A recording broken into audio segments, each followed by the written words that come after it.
Hi there, YouTube. It's me, Morphsuit America, and I'm doing an Affix history video breakdown lesson to talk about the old system that those who played on the beta episode 1 and 2 had to deal with. Specifically for me, I was in episode 2 and I did deal with these harsh conditions. I did play with the Affix system back then. If you're not familiar with augments and affixes, I advise you to watch the playlist above my head or in the description. To understand this particular video, I'll highlight some videos that you may want to watch. So, when it comes to this, understand that currently, right now, this is still a thing for both global and Japanese PSO2 where you can select up to 5 fodder pieces. Note that once again, this wasn't true in the Japanese Affix system. But in episode 3, they decided to add 3 more fodder pieces, which allows you to use 6 pieces in total. This gives a lot of benefits. How many? How much? It's a shit ton. Because now you can manipulate a lot of things. Now you can try to push for higher slot numbers. Now you can actually increase your percentages to whatever number it is, 100% maybe, or close to 100, or maybe just push it past the abysmal number that you saw. There's a lot of options and ways to use this to your advantage.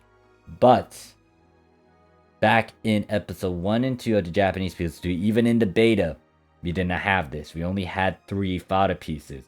Just having 3 fodder pieces can be a hell itself, because there are certain requirements and things that you gotta recognize. And note that once again, I did play in this particular era, and note that I did capitalize and I understood how to actually do certain things from here on out because of those harsh conditions, because I had to work with 3. And note that back then in the Japanese PS2, especially in those specific eras, you could not push for a higher number without having to gamble or just finding pieces naturally that could help you do whatever you were trying to do. When I saw Japanese players with high slot numbers back then, that was pretty rare. Some of them, it was questionable augments and affixes, but some of them were like really good, and I was wondering how the fuck they did it.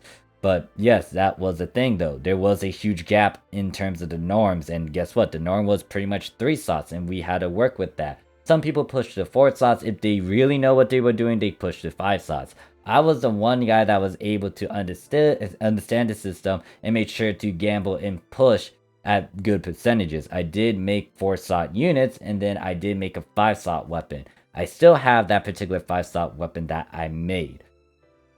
I'll talk about that in its armory in its own separate video where I talk about the various weapons that I've got throughout my time on Japanese PSO2. But yeah, that's the thing though. The affix system back then is just harsher, and there's a lot more things you have to be aware of. And this is why now a lot of people kind of did it, just because they didn't really need to know as much, and they weren't really pushing for high ability. Some of them would give you a layout and explain like, this is what you want to do. It's type of dealio. But when I started to ask a bunch of my pals and my master about how to do it, some of them didn't explain it well. Then my master just told me, play around with Affix Simulator, you'll understand. And I did, like when I was back in my college days. I tell this story left and right, but when I was back in my college days taking notes from marketing and finance and stuff, I also played with Affix Simulator, so I did the 2 hand in hand. I started to understand a bunch of stuff, and when it comes to Affix Simulator, it's pretty straightforward. It's like math. If you're not a big fan of it, you have my regards, but if you really want to toy around with it and kind of increase on some endgame stuff, you can. It is not a mandatory thing to focus on first, but you might want to tackle it eventually.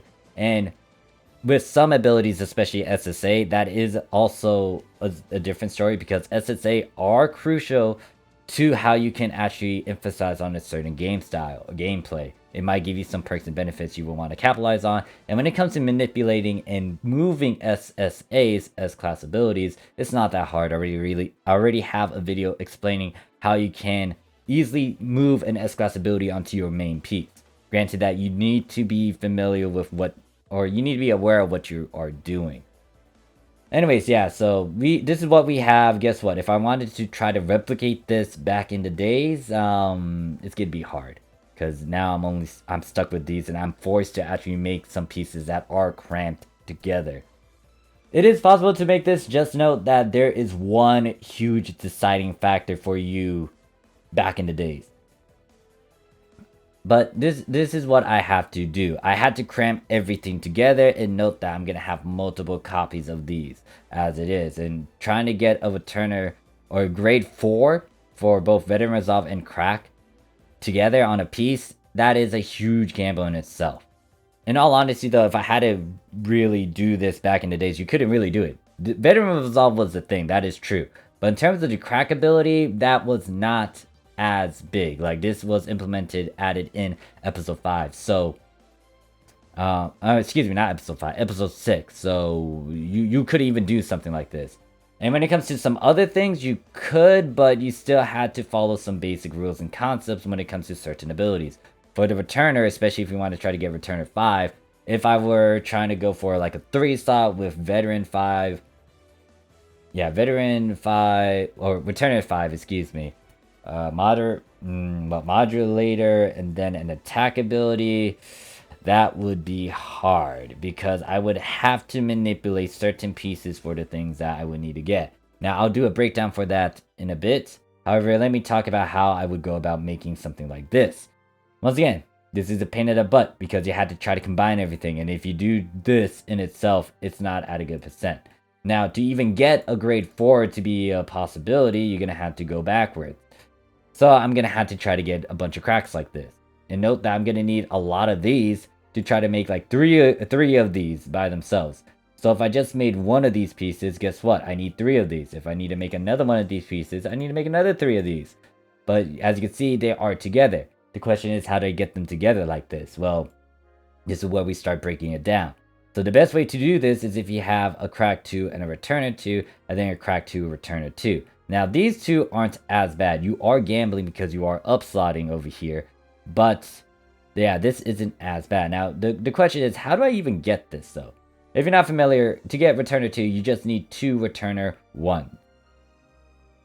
To get crack 2, you need 2 crack 1s. And I demonstrated over here. Boom. And then this one should be the returner 1. Boom. Now, the big issue, though, once again, is how do I get this thing over here? Fodder 1 with crack 2 and returner 2. Well, this is where it gets sticky. You're going to get, obviously, a returner 1 and a crack 1, and then you're going to need those again. But one of these pieces have to be combined together. So you would need to do this. Now, if you want, you could try to get this over here instead, but no. The reason why I'm doing it in this way is because if you do something like this, now you're forced to get everything to a 2-slot, which goes into basic rules and concept of augmenting or fixing. You don't want that. 1-slot or higher. If you do 2-slot, that means everything has to be 2-slot or higher for it to work. So yeah, you need to do something like this. The problem is, though, is there something that can drop this? Right now, there is. On the Japanese side, there is. Global will eventually get it, but on the Japanese side, we have that certain extreme quest, which drops returner abilities and crack 1s.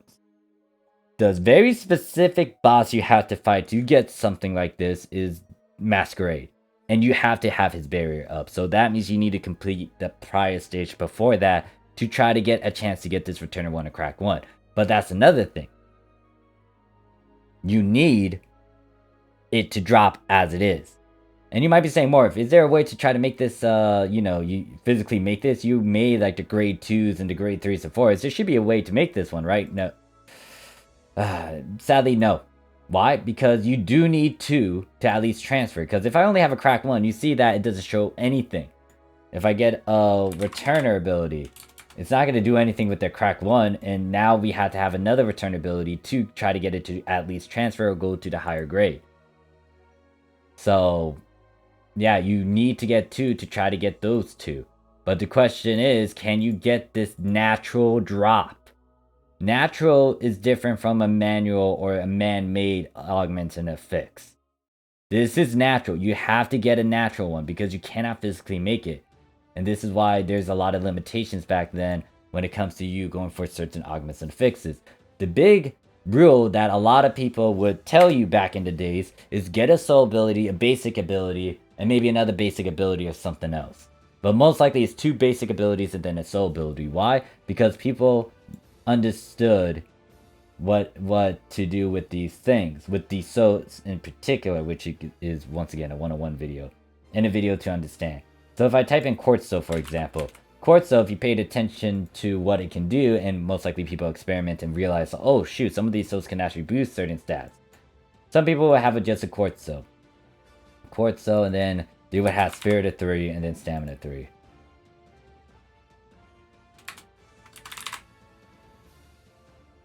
Wait, no, excuse me, not stamina 3, power 3. And then they would just have a bunch of junk abilities. Now, what people would also tell you to do at the very least is try to get 2 of those souls or 3 on all these pieces. So as you can see, Power 3 and Spirit 3 can transfer, but Corso isn't. So people would say try to gamble with this over here, where you get Corso Power 3, Spirit 3, you get 80, 80, and then 50. But most people would try to do something like this, and then you get, what is it, Quartz Power 3, Spirit 3 at 80%, and then you would spend X cubes to get a 30% to make it to 100%. Note that we did not have ARCs missions, and they didn't hand out 30% as easily as they are now. And I think 40% weren't added until later in episode 3. But yes, like, doing this was you manipulating and understanding, like, all these things. Now, you can get these as a natural drop, but it was rare. And it's complete RNG as well. So to make something like this, guess what? You might have to get extra abilities. For example, I would have to get, like, a Spirit of 3 with Quartzos. And I would at least need 2 Quartzos. Now, we did have receptor stuff, so you could buy that, but it was a bit pricey back then, I think. So if I had something like that, and then if I just fill in with trash, you can see that I can make a Quartzo, but I'm gambling. If I really want to increase my chances, I can't. Because guess what? I still had to manipulate this thing and put that in, but no, you will have to gamble.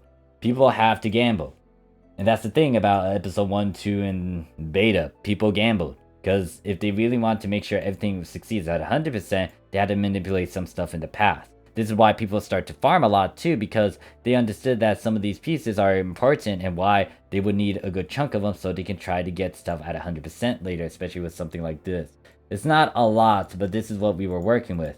Now, there was modulators, there were flint abilities, but once again, you have to manipulate stuff, because if you don't know how to manipulate it, and then if you don't know the percentages and stuff, it's not going to go out well. You might spend a lot of money on stuff that's not going to work out, and then you just have all these excess materials, and you spent whatever amount of Meseta on these things.